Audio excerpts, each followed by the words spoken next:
वनं वृन्दावनं नाम असभ्यं नवकाननम् गोपगोपी गवां सेव्यम् पुण्याद्री तृणवीरुधम् वृन्दावनं गोवर्धनम् यमुना पुलिनानि च वीक्षासीदुत्तमा प्रीति श्रीराम माधवयोरप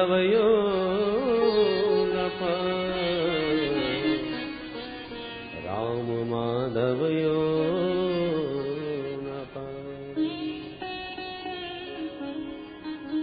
भगवान श्री दाऊ भैया के साथ गोविंद 4 वर्ष की अवस्था में गोकुल छोड़कर श्रीधाम वृंदावन में पधारे।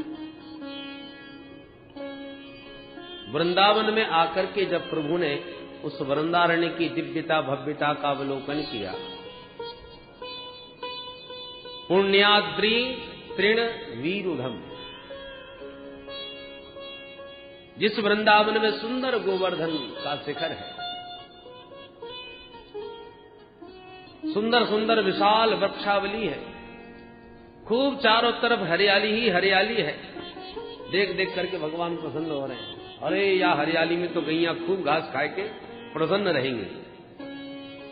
जो ग्वाले होते हैं ना, घूमने भी जाएं, तीर्थ यात्रा में भी जाएं, और जहां उन्हें हरियाली नजर आई तहां अपनी गैया याद आने लगती। मेरी गाय होती तो ये हरियाली में कितनी प्रसन्न होती, उसका वही मन रहता है।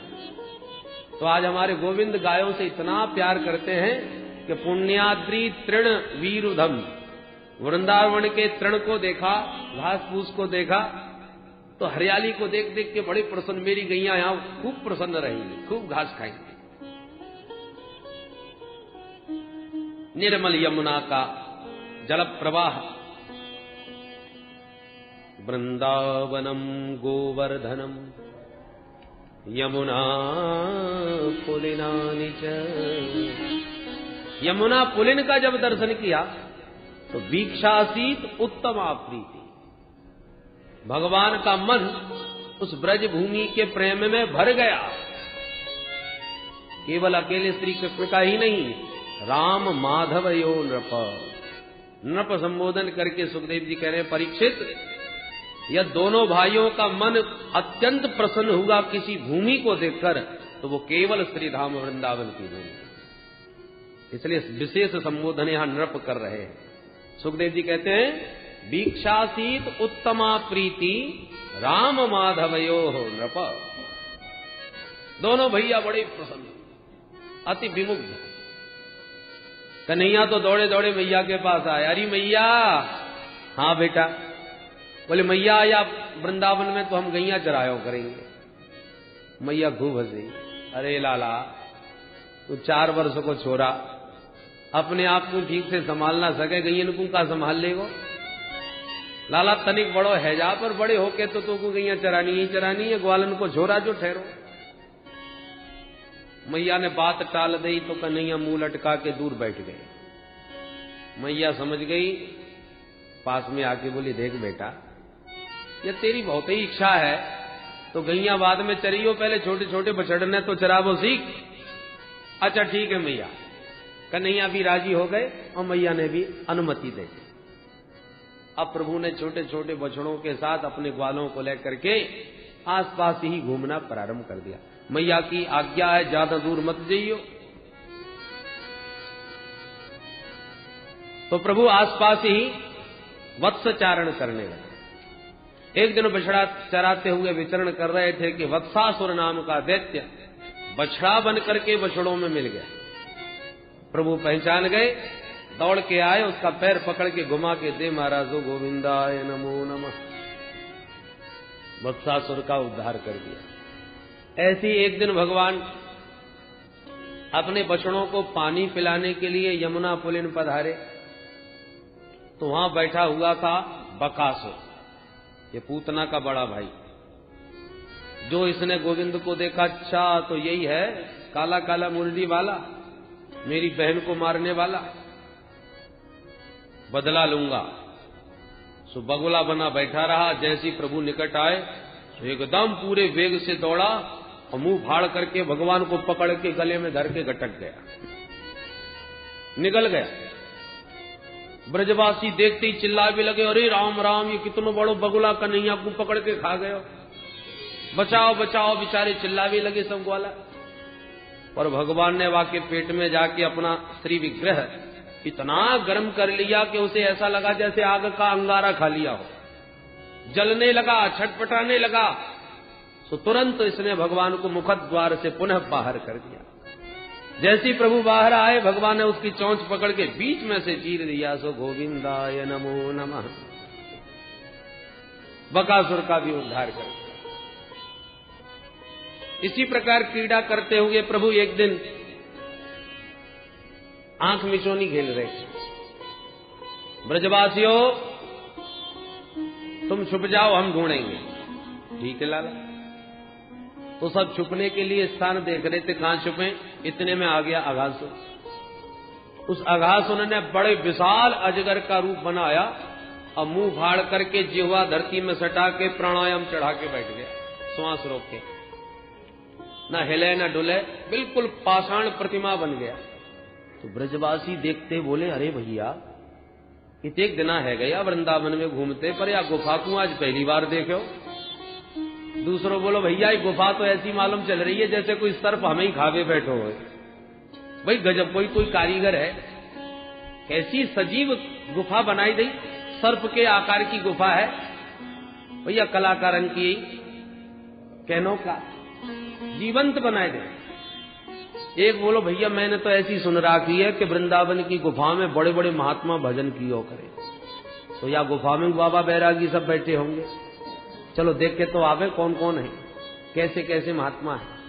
चलो घुस बैठे सब। अब जैसे ही वाके जिह्वा पर कदम रख के ब्रजवासी भीतर गए, एक बोलो, भैया वृंदावन के महात्मन के बड़े ठाट बाट हैं, देख तो सड़क ऐसी बना रखी है जैसे गद्दा बिछा रखे हो। ऐसी गजब की सड़क कब होना है देखी भैया। चलो और अंदर चले। जब दरवाजे पे इतनी सुंदर है तो भीतर कितनी सुंदर होगी।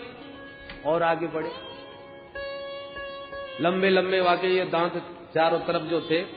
एक बोलो, चोरे ये सफेद सफेद खूंटा काय को ठोक रखे। एक बोलो, ये वृंदावन के महात्मन को नियम होएगा कि अपना सामान खूंटी से टांग के आवे, सामान लेके भीतर न घुसे। ठीक है भैया, तो जाके हाथ में जो तो टांगे भी लगे और आगे बढ़े। इतने में अघासुर जो अब तक श्वास रोके बैठा था, उसकी श्वास धीरे धीरे बाहर निकली।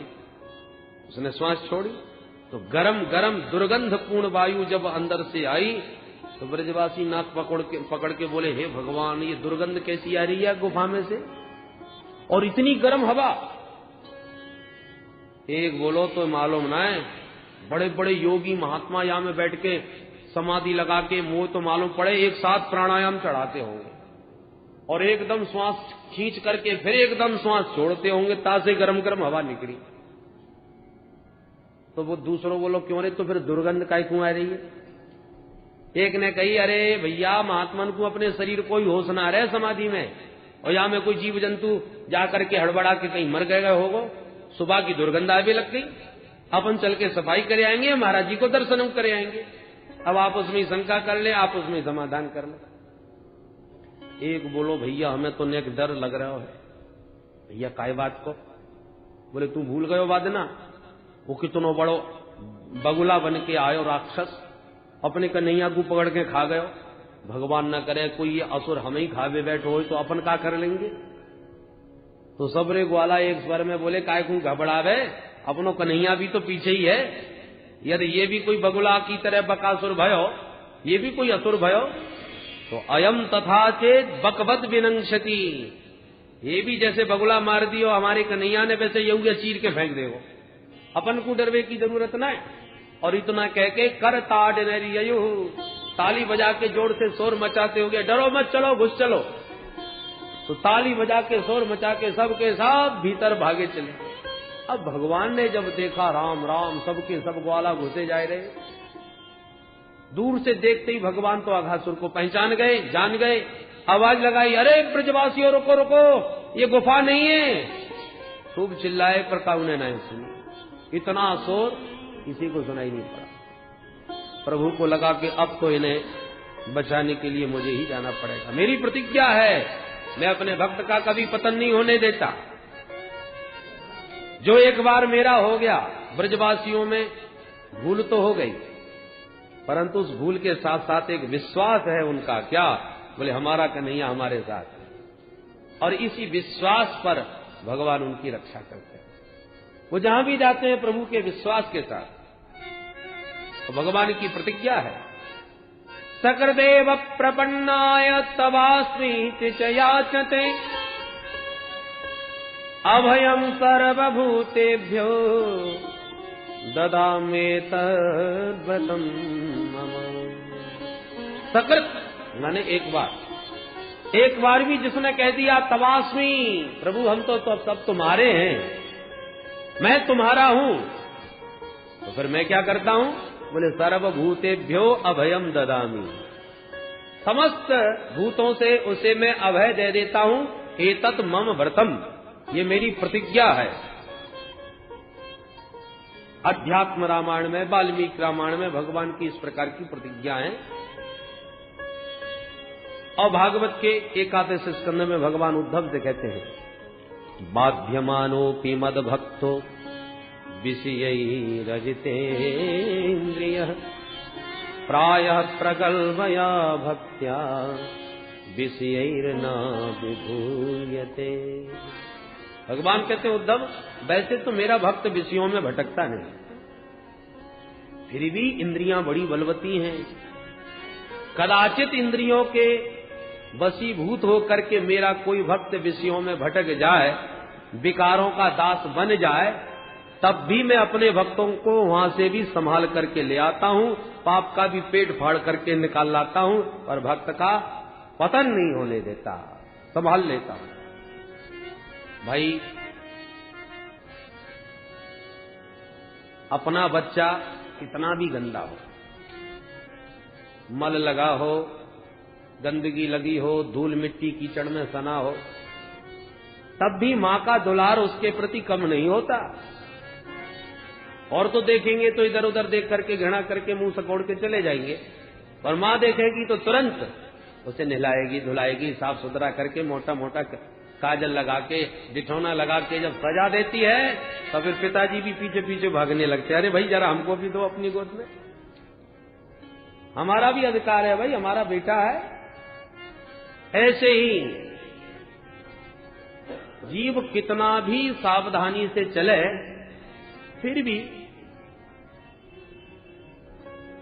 जन्म जन्मांतरों के अभ्यास स्वरूप इंद्रियों में जो विषयों के प्रति आकर्षण है, वो जल्दी से एकदम उसका निरोध नहीं होता, उसका निग्रह नहीं होता। इसलिए कभी कभी बड़े बड़े विद्वान समपि कर्षति, बड़े बड़े विद्वान भी आकर्षित हो जाते हैं, बड़े बड़े कोविद जिनको तत्वतः ज्ञान है, आत्म स्वरूप का बोध हो चुका है, संसार के मिथ्यात्व का बोध हो चुका है, ऐसे ब्रह्मज्ञानी भी कभी कभी फिसल जाते हैं। इसलिए भगवान की प्रतिज्ञा है, जो मुझे मान के मेरा आश्रय लेके चलता है उसे मैं नहीं भटकने देता, क्योंकि वो मेरे भरोसे पर है। और जो अपने बल पर चले वो भटक सकता है। मामेव ये प्रपद्यन्ते माया मेताम तरन्ति ते, जो मेरा प्रपन्न हो गया, मेरी शरण में आ गया, वो माया की इस चकाचौंध से बच जाता है, मैं उसे बचा लेता हूं, भटकने नहीं देता। ये अघासुर क्या है? अघ माने पाप, पाप की प्रवृत्ति ही तो अघासुर है। ब्रजवासी धोखा खा गए,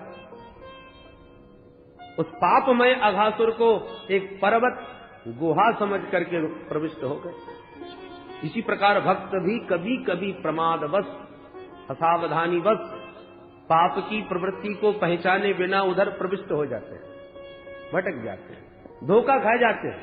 माया इतनी बलवती है कि धोखा दे देती है। परंतु जब ब्रजवासी घुसे तो भगवान ने आवाज बहुत लगाई, रुको रुको, खतरा है, ये गुफा नहीं है, और सुन नहीं पाए। उसी प्रकार भगवान का शरणापन्न भक्त जब किसी भी पाप प्रवृत्ति में प्रवेश करता है तो अंतरात्मा बने बैठे भगवान जो हृदयस्थ हैं वो हरि रोकते हैं, टोकते हैं, सावधान करते हैं, इधर मत जाओ, खतरा है, ऐसा मत करो। परंतु हम लोग उस आवाज को दबा देते हैं। उस समय वो गुहा का आकर्षण इतना प्रबल होता है कि जीव उस अंतरात्मा की आवाज को सुन नहीं पाता, समझ नहीं पाता और अनसुना करके घुस जाता है। जैसे ब्रजवासी घुस गए, भगवान के इतना पुकारने पर भी सुना किसी ने नहीं। प्रभु तो जब तब भी सावधान कर रहे थे, अब जब नहीं सुन पाए और चले गए तो फिर भगवान उनकी रक्षा करने के लिए पहुंच गए। मैं भटकने नहीं दूंगा, अकेला नहीं छोड़ूंगा। और तुरंत प्रभु भीतर गए और जो प्रभु ने प्रवेश किया अघासुर के मुख में, अघासुर ने तुरंत मुख बंद कर दिया। अब तो सबके सब अघासुर के मुख में बंदी। बड़े बड़े देवता ये दृश्य देख रहे थे विमानों में, वो तो हाहाकार करने लगे, अरे अघासुर तो सबको खा गया। और भगवान ने क्या किया, उसके श्वास छिद्र में बैठकर अपना शरीर बढ़ाकर सर्वथा उसके श्वास छिद्र को अवरुद्ध कर दिया, रोक दिया। जब श्वास का आवागमन सर्वथा अवरुद्ध हो गया तो बिना श्वास के छटपटाने लगा। थोड़ी देर पर तड़फा और उसके बाद उसका ब्रह्मरंध्र फट गया और उसी छिद्र से भगवान सारे ब्रजवासियों को निकाल करके बाहर ले आए। अमृतमयी दृष्टि से देखा तो सबके सब सोते हुए से जाग करके खड़े हो गए और अघासुर के शरीर से एक तेज पुंज निकला जो भगवान के चरण कमलों में विलीन हो गया। बोल भक्त वत्सल भगवान की। भगवान ने ब्रजवासियों की रक्षा करी, अघासुर का उद्धार किया। बोले अघासुर का भी उद्धार हो गया। सुखदेव जी कहते हैं इसमें क्या संदेह परीक्षित, अरे जो भगवान का नाम लेके मरता है वो तर जाता है, तो जो भगवान को पेट में ही बैठा के मरा हो वो क्या नरक में जा सकता है? आश्चर्य तो इस बात का हुआ परीक्षित कि आज अघासुर मरा है और ब्रजवासियों ने ठीक उसके 1 वर्ष के बाद घर में आके मैया से कहा, मैया तेरे कन्हैया ने आज अघासुर मार दियो। परीक्षित चौंके, ये घटना 1 वर्ष के बाद ब्रजवासियों ने क्यों सुनाई महाराज? सुखदेव जी कहते, सुनो परीक्षित, तुम्हारे मन में कृष्ण कथा के प्रति अतिशय अनुराग देख देख करके मुझे कोई भी रहस्य छुपाते नहीं बनता। सुनो, ग्वाला जब गैया चराने जाते हैं ना तो अपना कलेवा साथ में बांध के ले जाते हैं और जहां कोई अच्छा सा स्थान देखा गायों को चरने के लिए स्वतंत्र छोड़ दिया और अपने कलेवा की पोटली को किसी वृक्ष की शाखाओं से लटका दिया और फिर आप उसमें वो खेलते हैं। तो जब अघासुर के मुख से बाहर निकले सब ब्रजवासी तो बोले, कन्हैया तेरी कृपा से बच गए आज, नहीं तो हमारा तो नाश्ता है गया हो तो। पर लाला अब हमको बड़ी जोड़ते भूख लग रही है। भगवान बोले, तो निकालो अपना अपना कलेवा, उतारो। यदि ब्रजवासी कलेवा अपने साथ ही रखते तो अघासुर के मुख में तो सारा कलेवा खराब हो जाता, विषैला हो जाता। परंतु अघासुर के मुख से बाहर आकर के फिर वृक्षों की शाखाओं में जो लटका रखा था कलेवा वो सबने उतारा। कन्हैया बोले, चलो यमुना तट पर बैठ के भोजन करेंगे। सबको लेके यमुना तट पधारे। यमुना जी की सुंदर सुंदर नव कोमल बालुकम, कोमल कोमल बालू के ऊपर भगवान जाकर विराजमान हो गए और ब्रजवासी चारों तरफ से गोल चक्र बना करके बैठ गए। एक छोटा चक्र, फिर दूसरा बड़ा, उससे फिर तीसरा बड़ा। ये सखाओं के बीच का रास मंडल है। एक तरफ भगवान मुख करते हैं तो दूसरा पीछे से खींचता है, कन्हैया मेरी तरफ मुख कर। तो भगवान चारों तरफ मुख किए बैठे हैं और प्रत्येक ग्वाला को लगता है कन्हैया मेरे साथ भोजन कर रहा है। सबको भगवान के मुख कमल की शोभा का दर्शन हो रहा है। भगवान किसी को भी विमुख नहीं होने देते, क्योंकि जिस ओर से पीठ होगी वही ब्रजवासी असंतुष्ट होंगे। इसलिए सबको लग रहा है हमारी तरफ मुंह किया। भोजन प्रारंभ हो गया। कैसे भोजन हो रहा है आप भी दर्शन करें सुखदेव जी के शब्दों से। बिभ्रद वेणुं जठर पटयो श्रृंगवेत्रे च कक्षे वामे पाणौ मसृण कवलम् तत्फलान्यंगुलीषु तिष्ठन् मध्ये स्वपर सुहृदो हासयन्नर्मभिस्वै स्वर्गे लोके मिसति बुभुजे यज्ञ भुगवान के।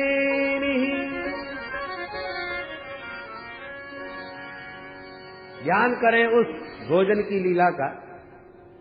भगवान भोजन करते समय अपने पीतांबर को उतारकर कमर में बांध लेते हैं और जोड़ से कमर में बंधे हुए उस पीतांबर में एक तरफ श्रृंगी और एक तरफ बंसी को डाल लेते हैं। श्रृंगी सिंह की, सिंह के द्वारा श्रृंगी बनती है जिसको इतनी जोर से बजाते हैं कि सारे बछड़े उस ध्वनि को सुनते ही दौड़ते भागते चले आते हैं। और बांस की बांसुरी, तो एक तरफ बंसी एक तरफ श्रृंगी को डाल रखा है बने हुए पीतांबर में। बिभ्रद वेणुं जठर पटयो श्रृंग वेत्रे च कक्षे। एक वेत्र है, वेत्र माने डंडा, बछड़ों को हाँकने वाला डंडा भोजन करते समय अपने बगल में धर लेते हैं पास में। बामे पाणौ मसृण कवलम, बाएं हाथ के हथेली पर दही भात का मिश्रित कवल बना रखा है। और कुछ ब्रजवासी पत्ते तोड़ लाते हैं, पत्ते में परोस के पाते हैं, पर हमारे गोविंद तो करपात्री बन के भोजन पा रहे हैं। अपने बाम कर को ही पात्र बना रखा है, तो बाएं हाथ के हथेली पर दही भात मिला के रख लिया और सब ग्वालों से एक एक फल का अचार मांग लिया। तू कौन सा अचार लायो भैया, निकाल। एक एक कली सब फलों के अचारों की मांग मांग के उंगलियों के बीच में दबा ली। आम का, नींबू का, मिर्ची का, टेंटी का, ये सब खट्टे मीठे अचारों के साथ दही भात का भोग लगाए रहे। बामे पाणौ मसृण कवलम तत्फलान्यंगुलीषु तिष्ठन् मध्ये स्वपर सुहृदो हासयन्नर्मभिस्वै।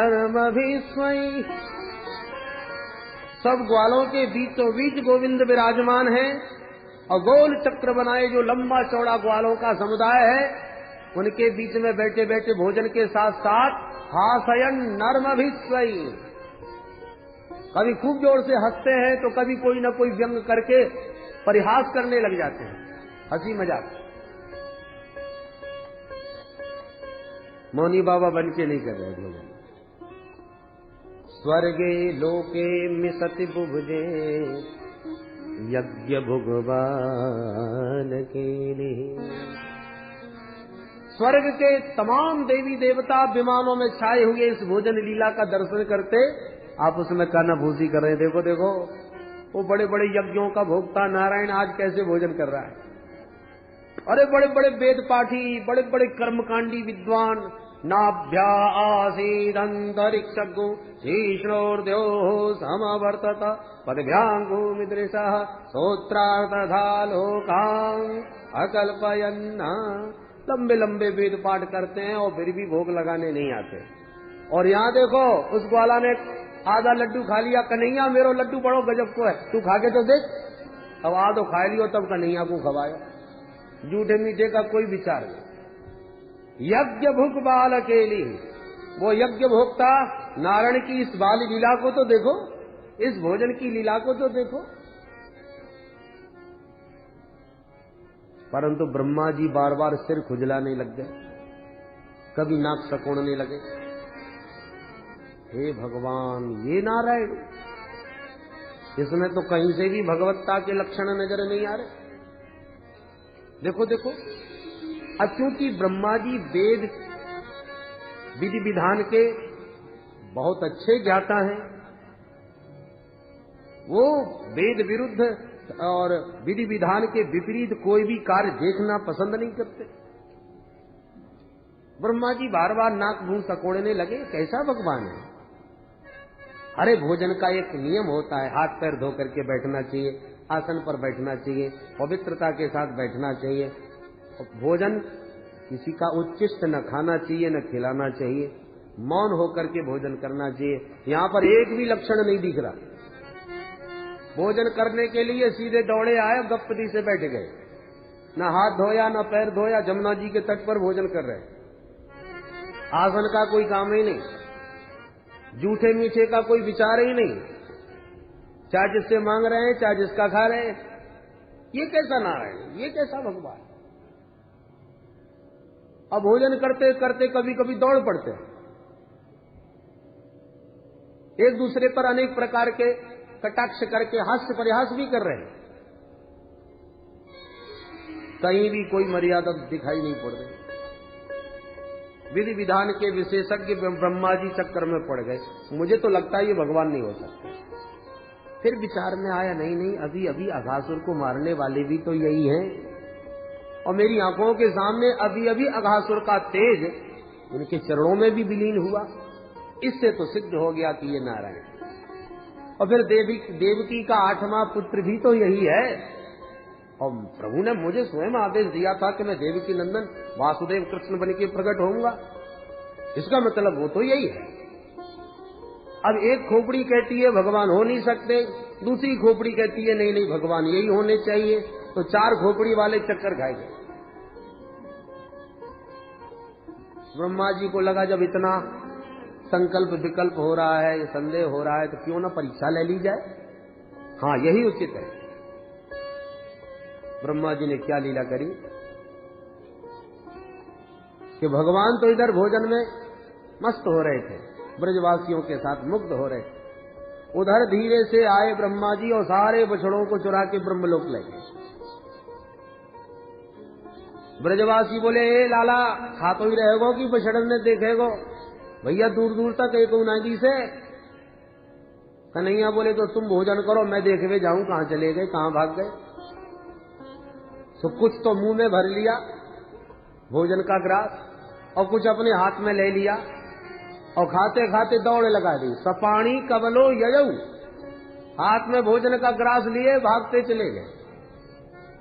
और जहां भाग करके गए बछड़ा देखने, तब तक ब्रह्मा जी दौड़ के आए, सारे ब्रजवासियों को भी उठा के ले गए।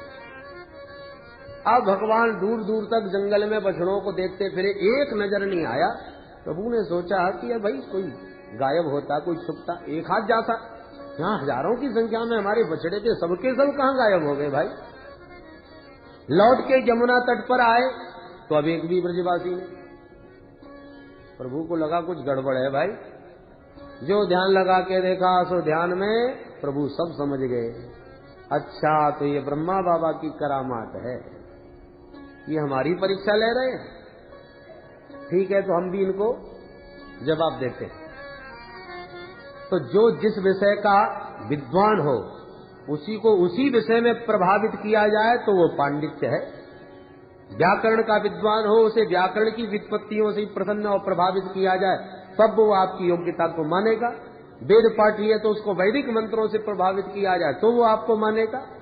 तो भगवान को लगा ब्रह्मा जी सृष्टि करने के विशेषज्ञ हैं, सृष्टि करता है तो हम भी इनको नई सृष्टि करके दिखाते हैं, इन्हीं के विषय में इनको प्रभावित करते हैं। भगवान ने क्या लीला रची, जितने ब्रजवासी थे भगवान उतने ही ब्रजवासी बन के तैयार हो गए, जितने बछड़े थे भगवान उतने ही बछड़े बन के तैयार हो गए।